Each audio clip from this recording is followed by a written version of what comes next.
Hi, everybody. Welcome. My name is Evan Karp. I'm the events manager for Booksmith. We're an independent bookstore, legacy business, and flagship store in San Francisco's Haight-Ashbury district since 1976. We host about 250 events a year. And of course, this is an unusual year. As always, though, we thank you all for spending your time with us. I hope you're all staying safe and taking good care of yourselves at home.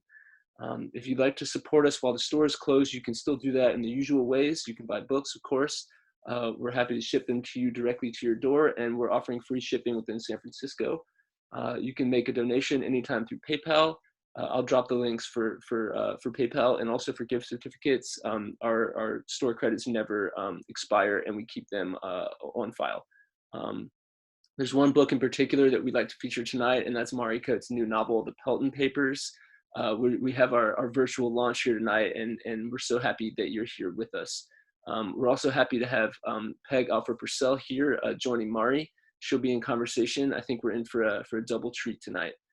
Peg Alford Pursell is the author of A Girl Goes Into the Forest, which we were very proud to launch in the before times when with a beautiful event at the Bindery, and of Show Her a Flower, a Bird, a Shadow, the 2017 Indies Book of the Year for Literary Fiction. Peg's work has appeared in Permafrost, the Los Angeles Review, Joyland Magazine, and other journals and anthologies. She's the founder and director of the National Reading Series, Why There Are Words, and of WTAW Press. Peg, thank you for being here tonight.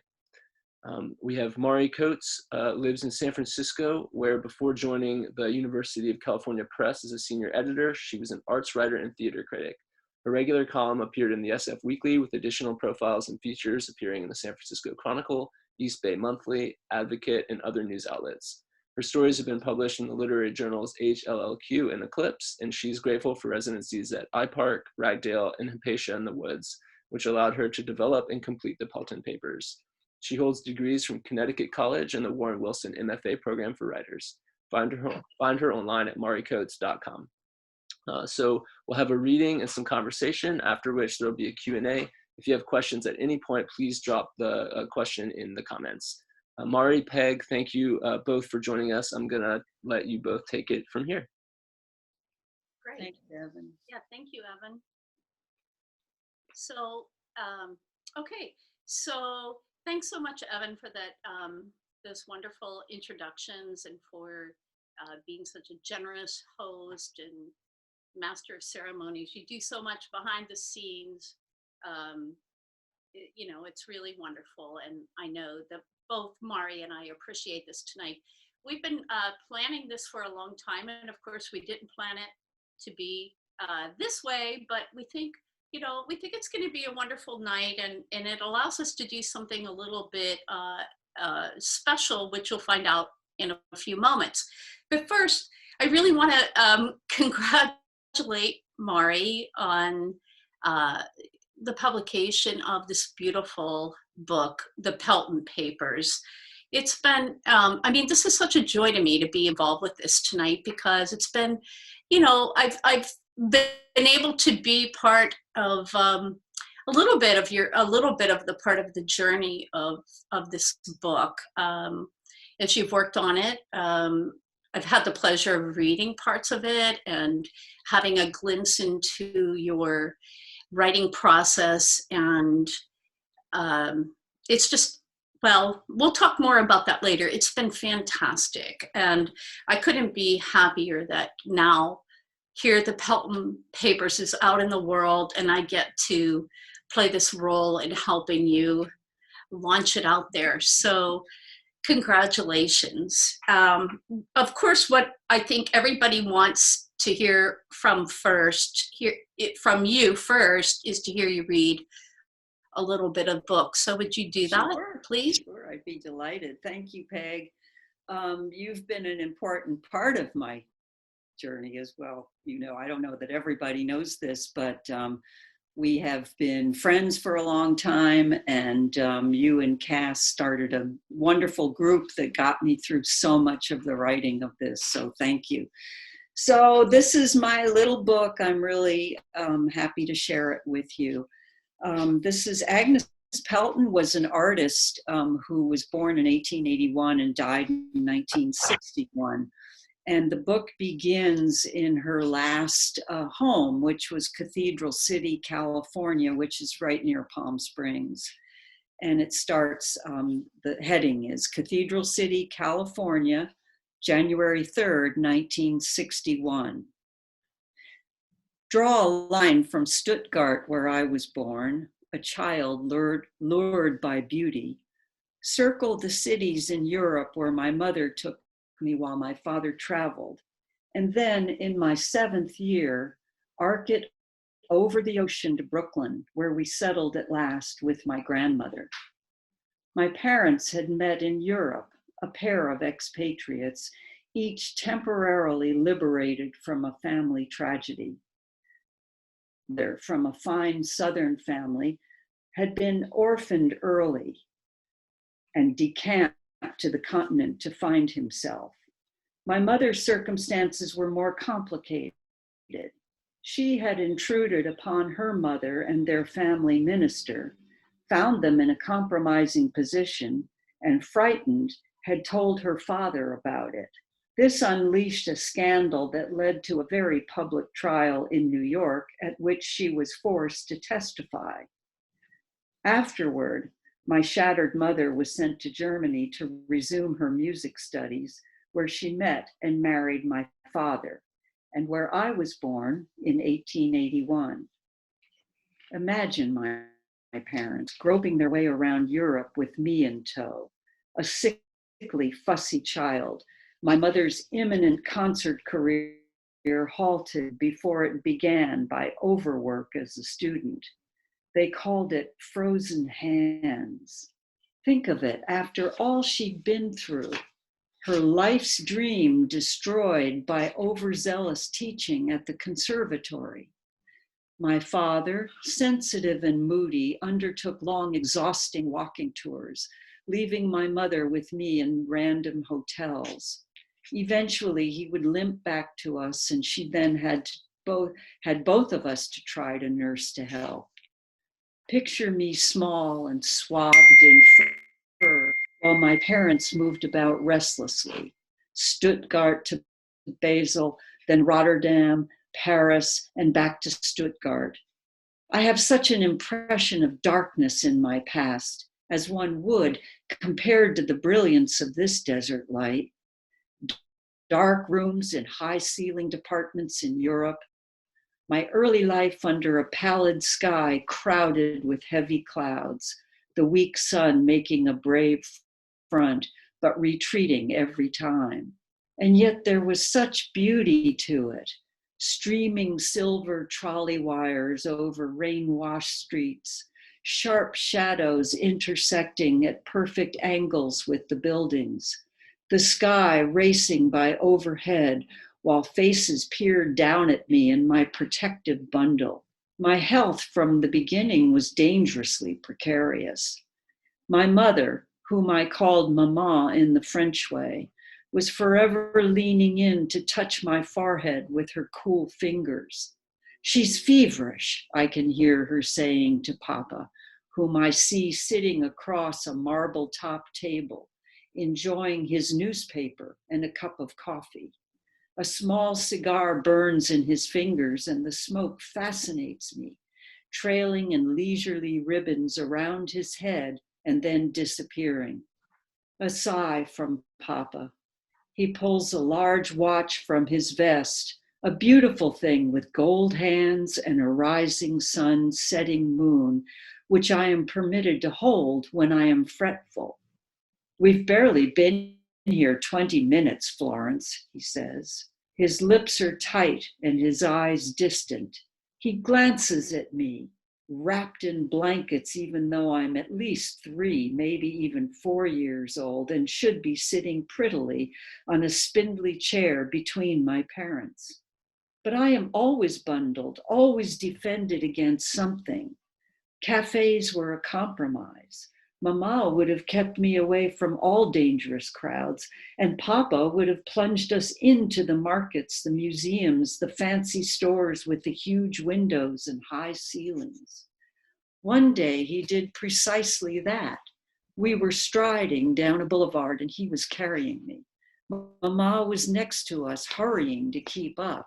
And then he turned abruptly through a revolving glass door into a grand perfumery, a sudden smile on his face. When Papa smiled, his whole face would expand and open, and there was an impression of dazzling beauty. He inhaled deeply, and I followed his example. The air was tender with scent. "Isn't that wonderful?" he whispered. We zigzagged through the strolling shoppers to the very center of the store. "Look, Aggie, look up," he crowed. I did, leaning back so suddenly he had to grab the front of my coat with his free hand. And there, soaring overhead, was a wondrous Tiffany glass ceiling. "Flowers," I cried, pointing. "Yes," Papa was delighted with me. "Flowers," I repeated louder.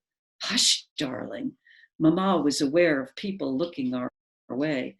Children were not welcome in a store with so much fragile and valuable stock. But I was in heaven. Light streamed through the Tiffany blooms, catching hundreds of perfect bottles, row upon row, on shelves that seemed to climb endlessly. Colors such as I had never seen glowing all around me. On a counter nearby was a tall ruby glass container. Papa threaded his way through the crowd while Mama held the tail of my little coat. There were so many people. I don't think I have ever been in a crowd. "William," Mama said. "William, we should go." Papa stopped and regarded my mother evenly. His eyes were close to me, much closer than usual. His hair, dark and brilliant, curled over his high, stiff collar, his beard smooth and trim. While he and Mama argued quietly about whether or not it was dangerous for me to be exposed to so many strangers, I reached up with my hand and carefully, gently touched his beard with the tips of my fingers. It is how I imagined a cat might feel. I was not allowed to pet cats or dogs or any animal, with the occasional exception of the milkman's horse, and then I was immediately whisked away to wash. Papa batted my hand away as though shooing a fly. Mortified, I started to cry, and Papa thrust me into Mama's waiting arms. "There now," she tried to soothe me, patting my back. I was quickly borne out of the perfumery and into the cold, where a light snow had begun to fall. That's the beginning. Thank you so much, Mari. That was just so beautiful to hear it in your own voice. So thank you so much. I want to hold this up again because though you did, I'm not sure that anyone saw it. So there's the Pelton Papers. Beautiful cover. The interior is even more gorgeous. And I think like at the end of this, probably Evan will come back on and tell you about how you can get this book. But okay, so let's go on because I have a lot of things that I want to talk with you about, and one of those is that I'm hoping that you will share for everybody who's listening in how you came to know of Agnes Pelton and her paintings. I mean, I happen to know that you've got some of her paintings in your home, and but for the uninitiated, I'm hoping that you can talk about how that came to be, and maybe even take us on a little mini tour of the paintings. Would that be possible? I think we could manage. I'd love to show you the paintings. Agnes was friends with my grandparents back in New York City in the 1890s, early 1910s. And my grandparents, my grandfather died in 1934, but Agnes and my grandmother were friends until the end of Agnes's life. So we have paintings because my grandparents had money at the time and they could commission them. And they did. My grandfather was very, very fond of art, and he was very fond of family.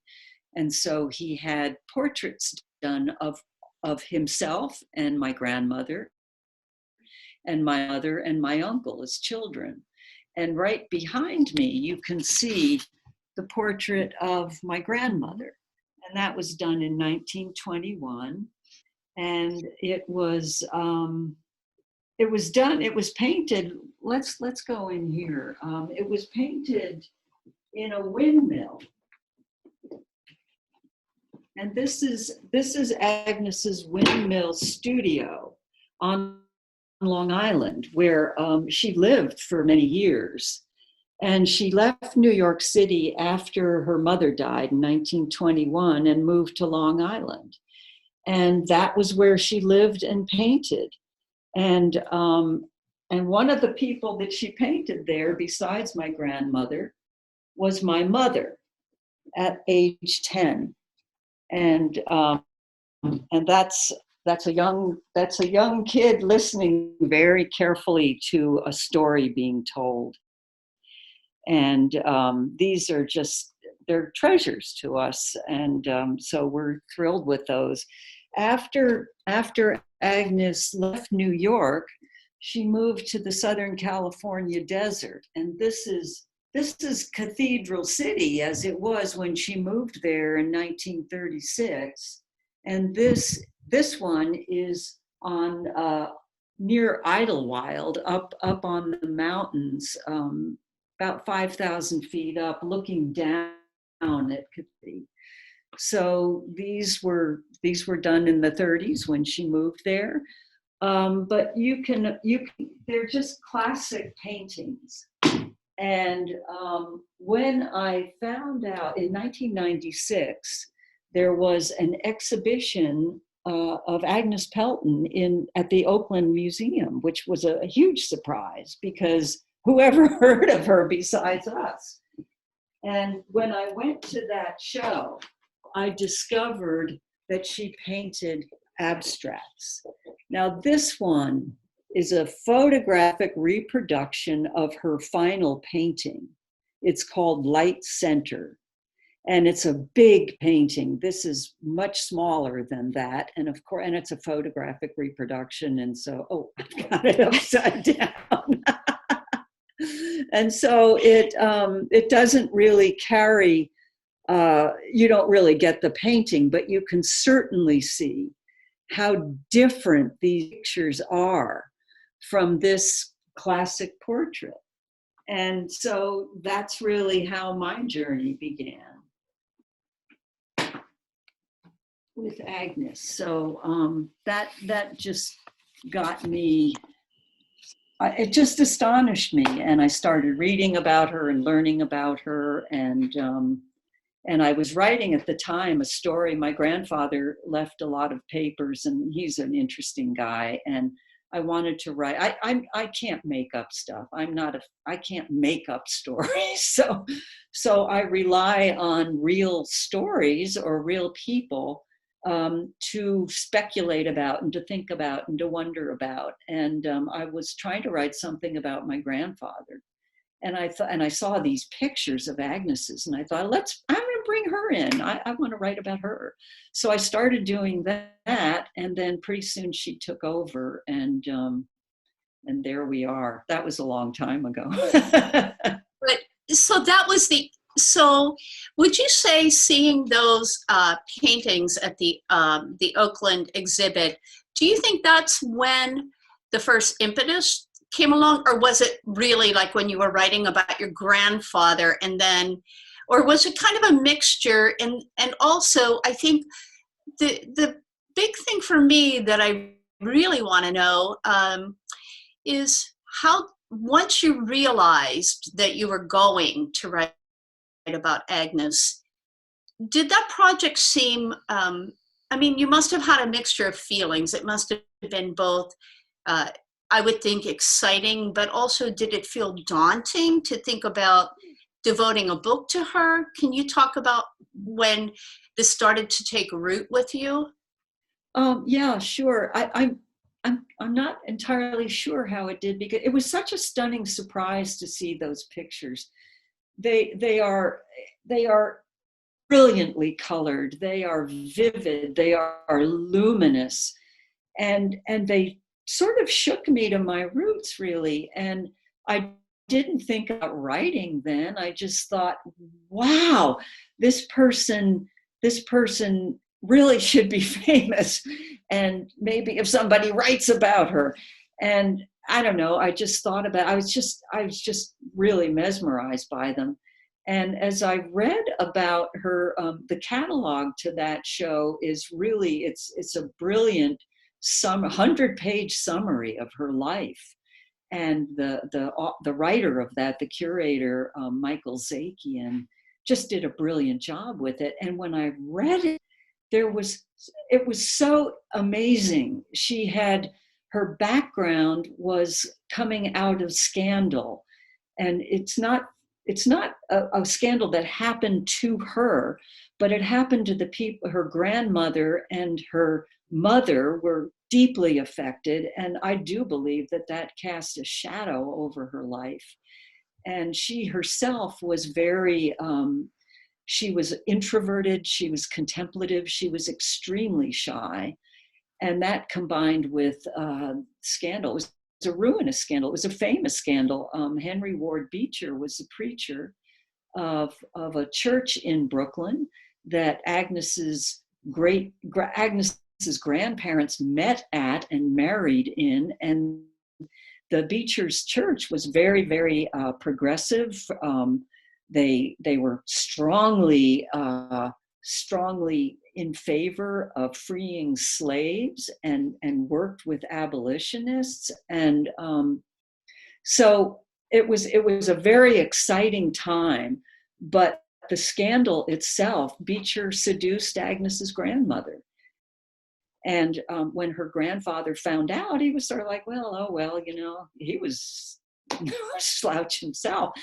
But what happened was that there was a woman named Victoria Woodhull, and she had a weekly newspaper called Woodhill and Claflin's, and she was writing outrageous things. This was the early the 1850s and 60s and 70s. She was talking about free love. She was talking about free everything, and everybody should do what they want. And what's the matter with you? And people were upset with her and criticizing her for it.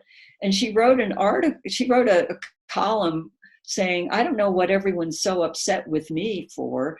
Beecher and Tilton, that was Agnes's grandfather, are doing the same thing. Why don't you talk about them for a change? Well, that made the whole thing public. And when it got public, Agnes's grandfather, Theodore Tilton, felt obliged then to sue Beecher.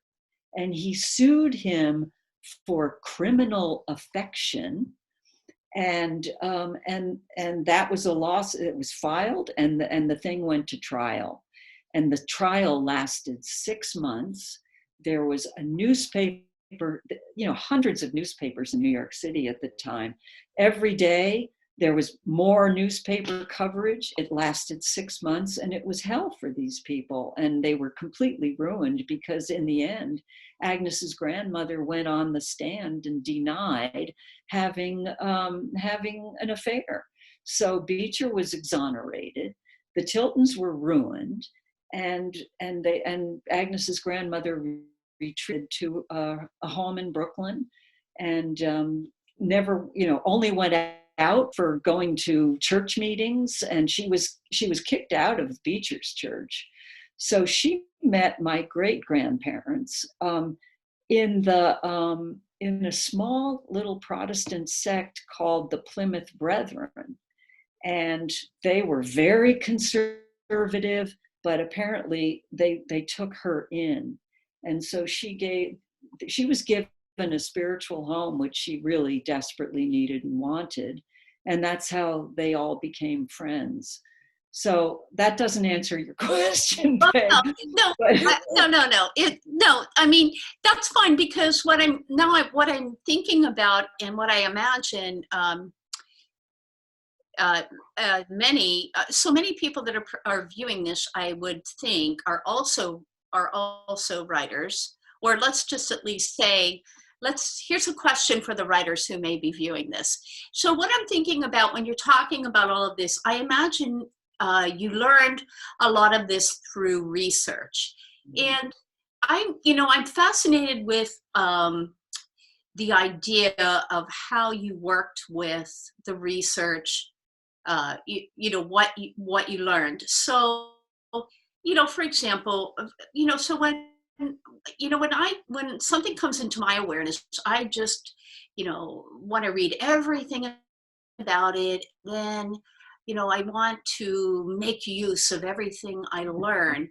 And of course, I know that in a novel, you can't have every little detail of everything that you learn in research, right? So I want to, ask you if you, first of all, how you dealt with that, the role that research played in a broad sense. Like, were there times that when you got, let's say you were stuck on a craft thing, and so maybe you just kept reading more research?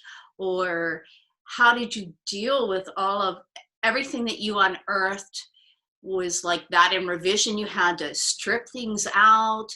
I'm just so fascinated by the role that research played in your initial writing and in keeping you on the path with this. If you ever felt overwhelmed, if you later, how did you work with all of this material?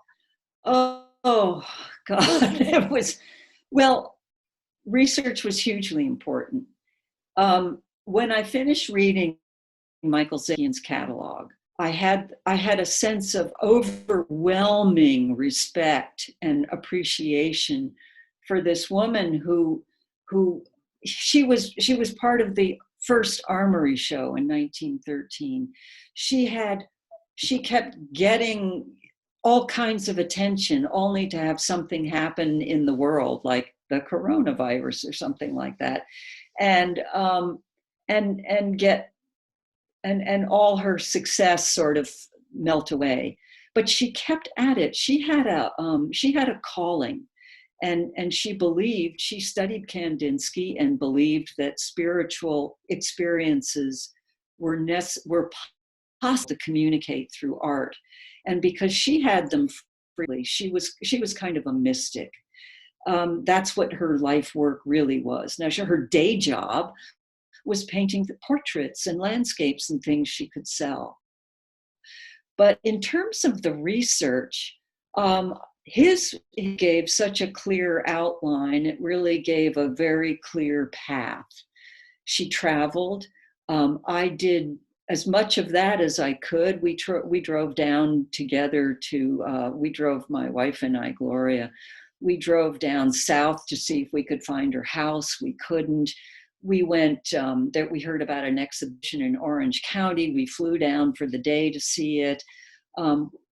One of my cousins has a house in Taos that she loaned us very sweetly for a week, and we could go to Taos.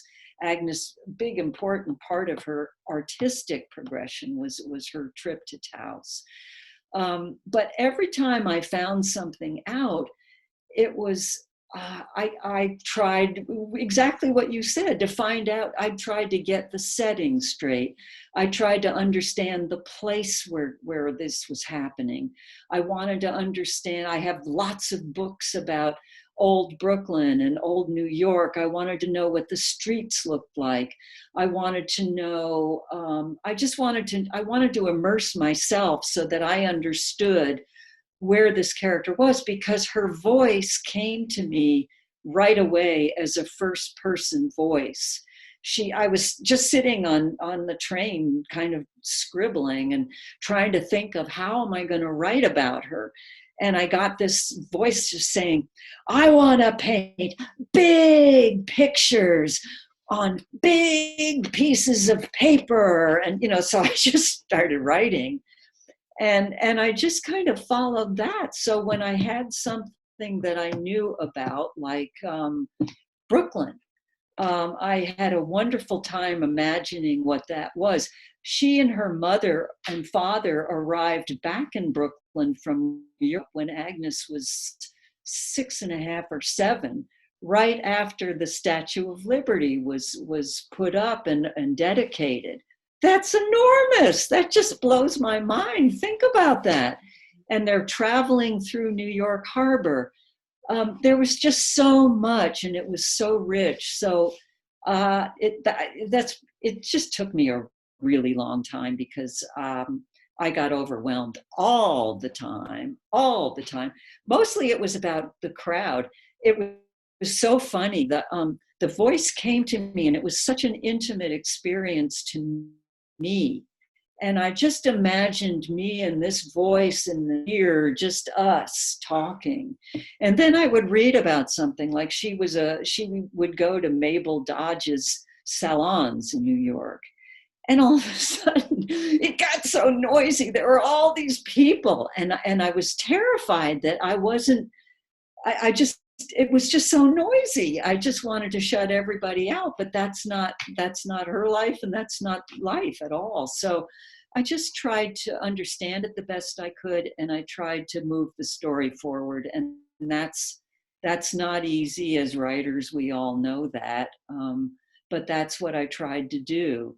And I just followed her life story. I really wanted it to be much cooler. I wanted to have, shards of things, in different times, and times change, and it just didn't work. It just didn't work. So it's just the chronological story, but really it comes out of wanting to give my tribute to her is her perseverance and how she stayed true to what her artistic life was, what her artistic vision was, even though, her abstracts were private paintings to her. They were spiritual expressions, and some of them sold, some of them didn't. That wasn't even the point of them. The point of them was a spiritual journey for her. So that's what I wanted to do, follow it to the end. And that's what the book does. So, yeah, it does. It truly does. It's this is what's always one of many things, but truly the very moving part of this book to me is that you that sense of her persistence and staying with her journey, because as we know, there were a lot of things that happened. Somewhere, I think you say, the time in terms of her career, the timing was really unfortunate. So, can you talk about that a little bit? I feel like what's happening now that we're doing this virtually and not at the bindery around the corner from where I live is sort of Agnes's karma. She would have, she went to Taos and she painted some wonderful pictures. And when she came back, she decided that it was time to try New York again. Now, this was the late 20s. Right. And so she had tried New York, and she was just not, it was very hard for her to push herself forward. She was, as I said, very shy. Her comfort zone was being by herself and contemplative. So she just got so much great feedback about the work she was doing, and she thought, all right, I'm going to try New York again. So she takes the train back to New York from New Mexico. She has a gallery to show them, but at that time, painters had to pay galleries to show their work. It's not like they had this great, gallery that was, eager, they wanted to show her work, but she had to pay for it. So she decided to put that investment forward. And 2 weeks before she opens, or maybe it was even a week, the stock market crashed in 1929, and the whole city, everything was trashed. It was kind of like today. It really is. And that followed her. World War I affected her deeply. Before that, she could several years. Then she painted again. And then we have the stock market crashing and the Great Depression. She moves out to Cathedral City and finds her home and her people, and she loves it. And the desert, she loves the desert, and she starts painting really important pictures again. And she gets invited to join a group of painters who were based in New Mexico, and they called themselves the Transcendental Painting Group. And that was going to be a big, important group. And what happens? World War II. And no one was interested in spiritual art at that time. So she just kind of kept going. And I just find that remarkable. Even that last picture that I showed you is her last picture, and its date is 1961. And she couldn't finish it. She tried to crop it. She was very ill for the last year of her life. Someone said in a letter, Agnes was in dying condition most of the last year of her life. And yet she still got up and painted. And in the end, she decided, and this is true, you can see, if you ever get to see that painting in person, so to speak, you will see that there are pencil marks around that center orb. And that's what she intended to do, was to crop it and finish it that way. And that was right before she died. So she never stopped. And I'm just in awe of that. And she lived to be nearly 80. And she was supposed to, they thought she was going to die when she was a child all the time. She was supposed to die. And she not only didn't, she just kept going. So I have enormous respect for that. So Mari, I collected a few questions from people, solicited questions before, when I knew we were going to end up doing this virtually. But before we go into that, I just wanted to ask you one last question that's more of a another sort of writerly question in a sense. I'm really curious about why you chose the form of writing this story as fiction rather than writing biography. How did you make that choice? Well, I did think about biography, but then everything that I read, including Michael Zakian's book, and a very good scholar, Nancy Stroh-Sheely, she wrote a whole dissertation on Pelton, and she kindly sent that to me years ago. And she knows more about Agnes Pelton than anybody, I swear. And but everything was, we don't know this and we don't know that. Did she meet Georgia O'Keeffe? She was down around that area at the same time. We don't know. Did she have relationships? We don't know. There is no record of anything. She didn't seem to have romantic relationships with men or women, but she had an awful lot of women friends and seemed more comfortable with women. We don't know. And so at that point, I just thought, that's not useful in a biography. We don't know, kind of doesn't cut it. So, but I was really interested in her and in her life as she lived it, which is really fiction. That is the stuff of fiction. How do people navigate and cope with the stuff that they're born into? And that to me was the stuff of fiction. And I was very interested in that. And I found out she said one of her closest friends was an astrologer, and he had questions for her, and so she wrote out answers for him. Otherwise, she never wrote any of this stuff down. But she had a crush on one of her mother's female students.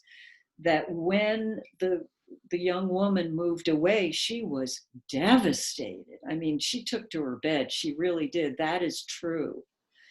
And she didn't talk about it ever again.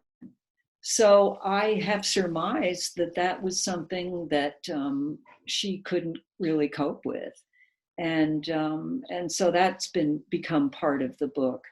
She she didn't she didn't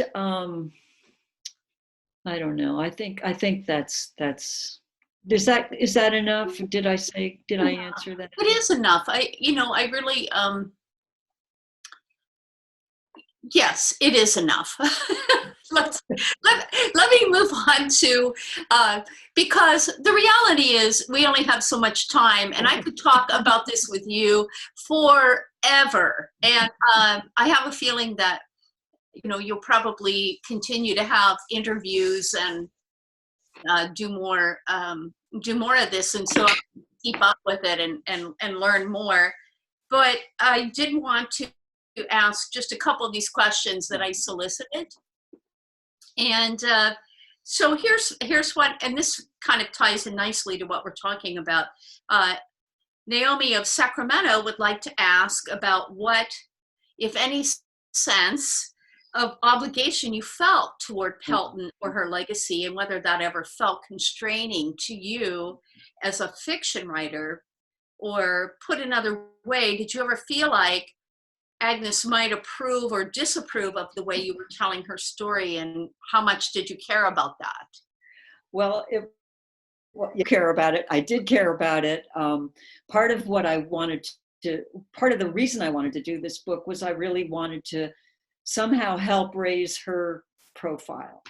It's kind of vain, but I did. It mattered enormously to me. And I had a funny experience when I was at Ragdale. I was thinking about, oh, this is fiction, and people were telling me what I should do and shouldn't do, and oh, I should have a love scene. I mean, we should just go for it. And I thought, yeah, that's what we'll do. We'll go for it. And so I just froze. I just froze. I couldn't do it. And I spent this was about one of my weeks at Ragdale trying to write this scene that was fiction. Damn it, I'm going to do fiction now. And I just stopped. I just thought, this isn't working. And I picked up Michael Zakian's book again, and I was just sort of reading back through it. And I was so relieved, because I was reading about, I just thought, she is so much smarter than me. And she knew exactly what she was doing with her life. And don't be stupid, just follow her life. So I did, and I felt it. I really did feel obliged. And once I kind of surrendered to that, I did not feel constrained by it.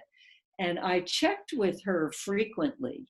I did feel that she was fine with what I was doing. And the odd thing is that part of the research I did was done, her papers are in the Smithsonian Archive of American Art, and interlibrary loan or intermuseum, you can see them. You go look at microfilm, which is really hard. But I did do that repeatedly, probably a dozen times, went over to work through some of that. And I lost my train of thought. Isn't that pathetic? I know. I was worried because I was afraid I didn't read her papers until I was a couple of years into this, because I had a very strong voice that I trusted. And I had a terror of, what if I'm wrong? What if I am wrong? What if this is so completely off when I see her actual page? Then I thought, well, I'll change her name. That's all. It just will be pure fiction. I'll change her name and keep going because I love this voice that I'm hearing. And when I got to when I started looking in her papers and in her journals, I couldn't believe it. It was seamless. It was seamless. It was her voice. And I felt very confident after that. I am hearing her voice. She is fine with what I'm doing. I was always as respectful as possible to what her experience might have been, and I think it came. I think she's happy with it. No, I'm so glad that you kept going forward. I'm so glad that you never. I mean, I understand what you're talking about the terrible moments of self-doubt. What if I'm wrong? What if I'm wrong? But I'm glad that you had, that's such an ingenious way of working with this and telling yourself, well, I'll just change the name then. And I'm just so glad that you had that idea and that you kept going forward. But let me turn to another person's question. This is from Jean Ann in San Francisco. She asks, well, how did you approach writing about a visual artist? She says, it's such an interesting challenge to represent a character's visual art in words in a way that's evocative and engaging for the readers. And she knows you achieve this. And what she's saying is particularly, she's curious about which other writers and sources you may have looked to for inspiration in order to do this. Were there others? Oh yes, there were. I'm a visual person. I think there's kind of two things that are true. I am a visual person, so I approached writing about Agnes as with trepidation. And what I started to do was to take art classes. I have a friend who teaches drawing. She's a brilliant teacher and someone I trusted. I was never a talented artist as a kid at all. And I'm old enough so that when you were either talented or you weren't when I was a kid, and I certainly wasn't. And so I went to this drawing class, basic drawing, in which there were many really brilliantly talented people, not me. But what I did was get a sense of being inside what it's like to try to put something on a page or on a canvas or something like that. And I continued to do it, actually. It really changed my life. And I enjoyed that tremendously. But I would get blocked and worried and freaked out. And my favorite go-to person for that was Kate Walbert and her, I think, amazing book. It's sort of a novel in stories called A Short History of Women. And her writing to me is just, especially in that book, is so alive and so energizing that I would read it and just feel refreshed. And it was just wonderful. And there are many other people like that. Many other people, including the people that I am talking to right now, this person, Peg Alford Pursell's writing. There really are. And a lot of the people, I believe Naomi from Sacramento is Naomi Williams, whose book Landfalls just knocks me out too.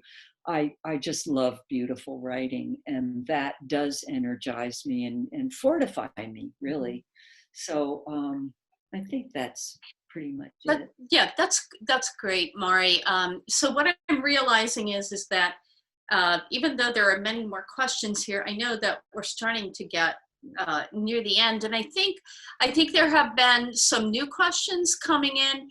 So what I think we should do is ask Evan to come back in and share any of these other questions that may have come in live, and let our master of ceremonies take us out here. Thank you so much, Mari. It was awesome. Thank you, Peg. Sure. Thank you, Peg. Thank you, Mari. This has been wonderful. I have a couple questions from people who are watching at home. The first I have is from Olga Zilberberg. What she wants to know is to what extent was Beecher's scandal part of your book, if it was a part of the book? Oh yeah, it was absolutely a part of the book because as I was saying, I think it shadowed her whole life. So it had to be part of the book. So it comes in early. She finds out. I have her finding out when she was a child, and she hears the whole story, and it's pretty devastating, and she knows how. But I try to keep it. Present to her because it really affected her, I think, her whole life. And so that feels to me like it is present through the whole book, and I hope it is. Excellent. Thank you. And the next question is from Naomi Williams, and what she's hoping to know is she'd like to hear more about the idea that you mentioned earlier of working towards something cooler that didn't work out. I think in terms of the chronology and sequencing of the book. Oh, well, I just admire books like Lily King's Euphoria. They just slap down certain things and like pieces of a puzzle, and then they put it together, and there it is. And I'm longing to be able to do that, and I don't think I can. So I don't know. It just didn't work out this time. So that's that's all. Oh, right on. Thank you, Mari. Thank you, Olga and Naomi. I'm gonna just put it out to see if there are any more questions. I think there's time for one more if anybody has another question. But I'll wrap up. Otherwise, I just want to congratulate you, Mari, on this wonderful book. I hope that we can celebrate it in person sometime soon. Thank you, Evan. It's been wonderful. By the way, yes, Gloria reminds me that even though right now her show should be up right now at the Whitney, and the Whitney is closed. The Whitney closed the day her show opened. Talk about luck. But that show is moving in the fall to Palm Springs. So if anybody around here cares to go to Palm Springs in the fall, that's where it'll be, and it's going to be spectacular. I can't wait to see it. Okay, and also just before we sign off, I happen to be in my social distancing. I actually have somebody else in my household who wants to say something. Wow, it was so fantastic. I hope I'm not surprised. Congratulations. Hi, Cass. It's nice to see you for a moment there, Cass. I did receive a couple more last-minute questions. If you're up for them, Mari. Sure. Yeah. So Judy French wants to know what surprised you about Agnes. Oh, gosh, that's a great question.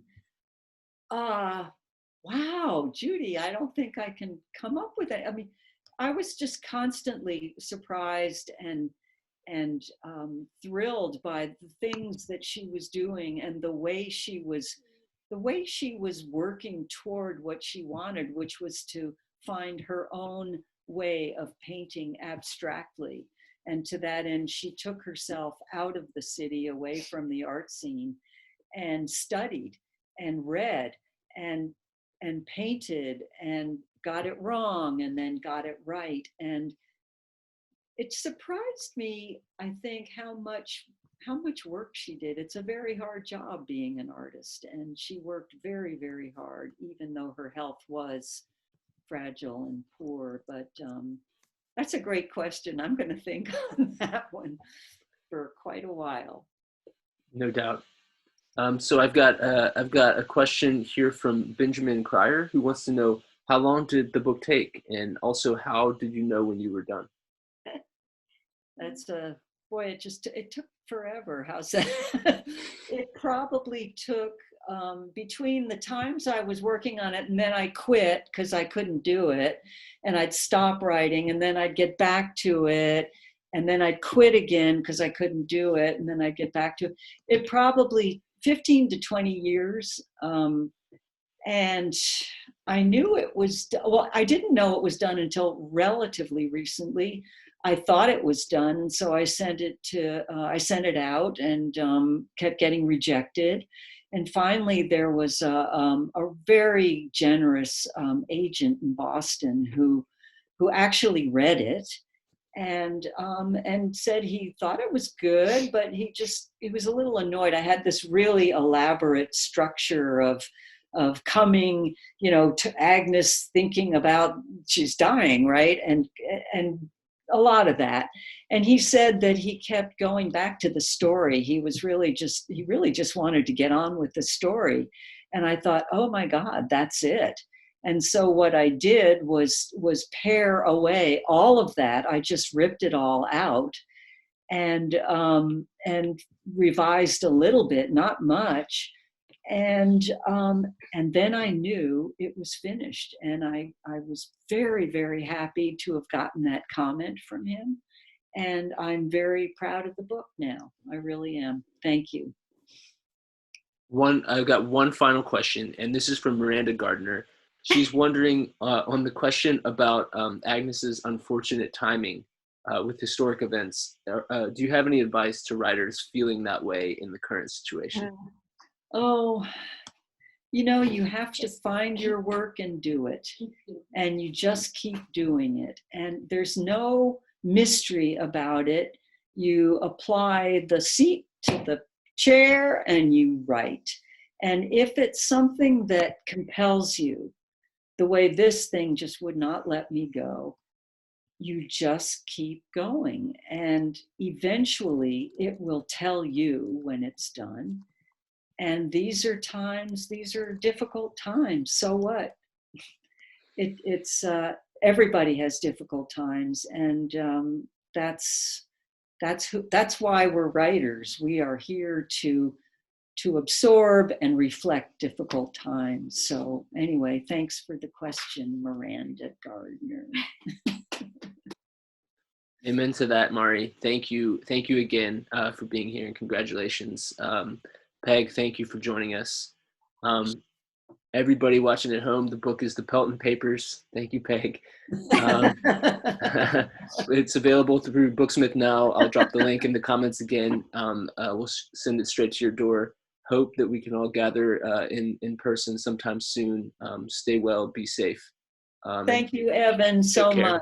Thank you. And thank My pleasure. you. Our pleasure. Mari. Thanks, Peg. Thank you. Take care, everyone.